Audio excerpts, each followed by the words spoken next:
Hey guys, welcome back to my YouTube channel. Faraz ने समीन को छोड़ने का फैसला कर दिया और उससे कह दिया कि मेरे कुछ काम है और उसके बाद हमेशा के लिए मैं तुम्हें आज़ाद कर दूंगा। आज के इस रिव्यू में मुकम्मल डिटेल के साथ आप लोगों को बताएंगे कि क्या नेक्स्ट एपिसोड में फराज समीन को छोड़ने जा रहा है। अगर समीन को छोड़ता है तो उसके बाद समीन के साथ आगे जाकर क्या होगा। तो जल्दी से हमारे चैनल को सब्सक्राइब कर दें और साथ में लगे बेल आइकन बटन को लाजमी प्रेस कर दें ताकि नई से आने वाली वीडियो की नोटिफिकेशन आप लोगों को आसानी के साथ मिल सके। का वक्त होता है, फराज और समीन बेड पे पड़े होते हैं, सो रहे होते हैं। तो वहाँ पर फराज समीन के साथ बातें करता है, उससे कहता है कि मेरे कुछ काम हैं, जैसे ही वो काम ख़त्म हो जाएंगे उसके बाद मैं बाहर चला जाऊँगा और तुम्हें हमेशा के लिए आज़ाद कर दूँगा। क्योंकि फराज ने उसके साथ ये भी इजहार कर दिया कि मैं किसी और लड़की के साथ मोहब्बत करता हूँ जो पहले ममालिक में रहती है। समीन ये बातें सुनती है तो समीन की आंखों में बेनतहा आंसू जारी होते हैं, क्योंकि समीन ने कभी भी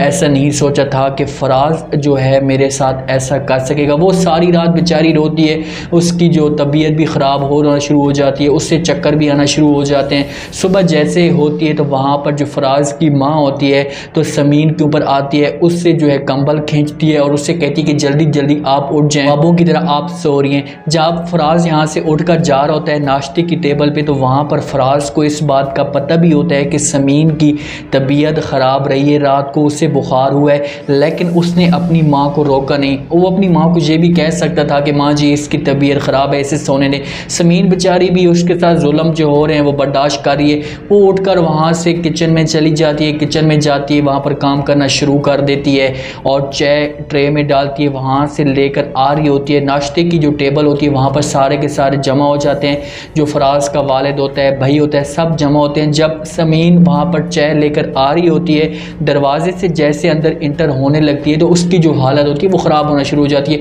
उसकी बेचारी की जहन में सारी रात जो है फराज की बातें चल रही होती हैं, उसके जहन में फराज के ख्यालात आ रहे होते हैं कि वो मुझे छोड़ देगा। तो इस वजह से उसे चक्कर आते हैं और वो ट्रे जो होती है उसके हाथ से नीचे गिर जाती है। जब उसके हाथ से नीचे गिरती है तो वहाँ पर जो फराज की माँ होती है चीखना चलाना शुरू कर देती है। हालांकि उसकी बहू की तबीयत ख़राब हुई, उससे चक्कर आ रहे हैं, तो वो उसके पास भाग कर जाती, लेकिन वो उसकी तरफ नहीं गई। उसके ऊपर मज़ीद वो गुस्सा करना शुरू कर दिया। उससे कहती है कि ये देखो मेरा इतना महंगा बर्तन जो है गिफ्ट है, आपने ये तोड़ दिया, अब मैं कहाँ से लाऊंगी, इतनी कीमत है। तुम अगर ये काम नहीं कर सकती थी तो तुम ऐसा ना करती, तुम जाकर कमरे में सो जाती नवाबों की तरह, आपने ऐसा क्यों किया। तो वहाँ पर जो होता है फराज का वालिद होता है, उससे बड़ा दुख होता है कि यार देखो कि उसकी तबीयत ख़राब है, उसकी हालत ख़राब हो रही है, तो ये मेरी बेगम देखो उसके ऊपर गुस्सा कर रही है। वो फराज को आवाज़ देता है और अपनी बेगम को रोकता है, फराज को कहता है कि इसे अपने कमरे में ले जाओ।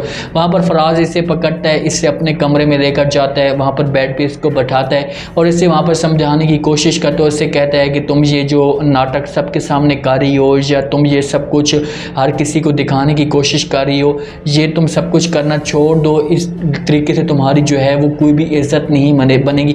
वहाँ पर समीन को बड़ा दुख होता है कि मैं इतना सब कुछ कर रही हूँ, मेरे ऊपर इतना बड़ा जुल्म हो रहा है, मैं सब कुछ बर्दाश्त कर रही हूँ और आगे से देखो कि ये मेरे साथ कैसे रवैया अख्तियार कर रहा है। आंखों में बेनतहा आंसू जारी होते हैं। फराज को इस बात का कोई भी दुख नहीं होता, वो उसे साफ अल्फाज में कह देता है कि बस चाहे जो कुछ भी हो जाए, तुम जो नाटक करती हो मैं तुम्हारी इस बात पे बिल्कुल भी एग्री नहीं करूँगा, ना तुम्हारी बात मानूंगा।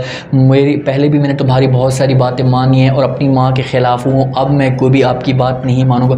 वहाँ से वो उठकर जाने लगता है, टेबल से अपने कुछ जो पासपोर्ट होते हैं या बाहर जाने के जितने भी सामान होता है वो निकालने लगता है। तो समीन उसे वहाँ पर रो कर कहती कि फ़राज एक तुम ही मेरा जो है सहारा हो, इसके बाद मैं कहाँ जाऊँगी, मुझे कौन अपनाएगा, मैं जो है मुकम्मल तौर पर टूट जाऊँगी। लेकिन फ़राज उसकी कोई भी बात नहीं सुनता और वो बाहर चला जाता है। जब बाहर जाता है तो फ़राज का जो भाई होता है असवंत, वो उसे रोकता है, क्योंकि असवंत को दुख है और वो ये नहीं चाहता कि फ़राज और समीन के बीच में जो है नफ़रतें ये बिल्कुल बढ़ें, ये ख़त्म हो जाएं जल्द से जल्द और फराज समीन के साथ ठीक हो जाए। वहाँ पर असवंत फराज को समझाता है, उससे कहता है कि तुम्हें जो है वो समीन के साथ ऐसा नहीं करना चाहिए, समीन बहुत ही अच्छी है, तुम उसके साथ ऐसा रवैया ना रखो, उसे दिल के साथ एक्सेप्ट कर लो। लेकिन फराज जो है अपने भाई की बात भी नहीं मानता, उससे कहता है कि आपकी और बाबा की बातें जो है मैंने पहले बहुत मान ली हैं, अब मैं तुम दोनों की कोई भी बात नहीं मानूंगा, मैं अपनी माँ के ख़िलाफ़ खड़ा नहीं हो सकता और चाहे और तुमने जो जो कुछ भी करना है भले कर लो।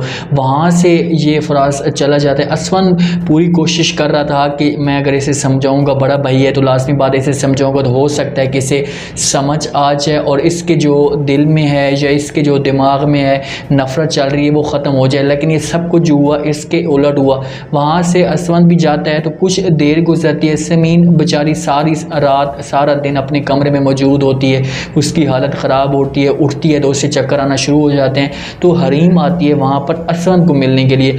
जब असवन को मिलने के लिए आती है उस ये सब कुछ जो है वो समीन को तो नहीं पता। समीन जब निकलती है बाहर देखती है हरीम खड़ी होती है तो वहाँ पर हरीम जो है समीन से माफ़ी मांगने की कोशिश करती है कि मुझे माफ़ कर दो, मुझसे बहुत बड़ी गलती हो गई है। तो समीन इसके ऊपर गुस्सा करती है, उससे कहती है कि तुम जहाँ पर क्यों आई हो, तुम्हें जहाँ से चले जाना चाहिए। मैं तुम्हारे साथ आपको भी जो ताल्लुक़ है या जो दोस्ती है वो नहीं रखना चाहता, ना ही मैं तुम्हारे साथ आप कोई बात करना चाहती हूँ। लेकिन हरीम सिर्फ और सिर्फ नाटक करने के लिए उससे माफ़ी मांगने की कोशिश करती है। उससे कहती है कि बस आप दोस्त हूँ, आप मेरी या आप मेरी पुरानी एक ताल्लुक़ का हमारा, तो वो अब सब कुछ मैं ख़त्म नहीं करना चाहती। आप जो मुझे सज़ा देना चाहते हैं भले दे दें। लेकिन समीन को बड़ा गुस्सा होता है। अचानक वहाँ पर जो है वो असवद आता है, इससे बाहर निकालने की कोशिश करती है समीन। तो वहाँ पर सामने से जो है असवद आ जाता है तो हरीम भागकर असवद के पास चली जाती है। जब वहाँ पर जाती है तो पीछे से समीन सब कुछ देखकर हैरान हो जाती है कि ये इन दोनों का आपस में कैसे ताल्लुक़ है और ये एक दूसरे को कैसे जानते हैं, क्योंकि समीन को इस बारे में बिल्कुल भी आइडिया नहीं था कि यहाँ पर जो है हरीम और असवन का आपस में कोई ताल्लुक़ है। यहाँ पर हरीम ने अपना ताल्लुक़ बना लिया है सिर्फ और सिर्फ इस समीन को यहाँ से निकालने के लिए।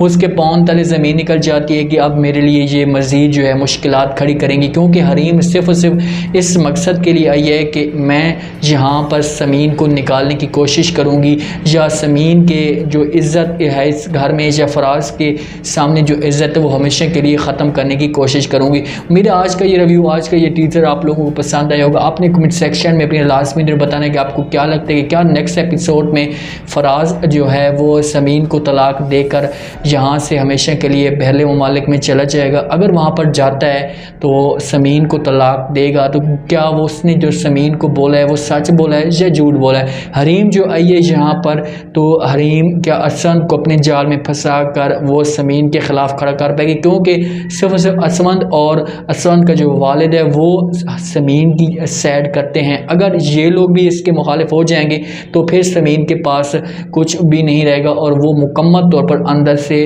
टूट जाएगी। कमेंट सेक्शन अपने लाजमी दें, चैनल को लाजमी सब्सक्राइब कर दें, अपना ख़ास ख्याल करें, दुआओं में याद रखें। मुझे दीजिए इजाज़त, अल्लाह हाफ़िज़।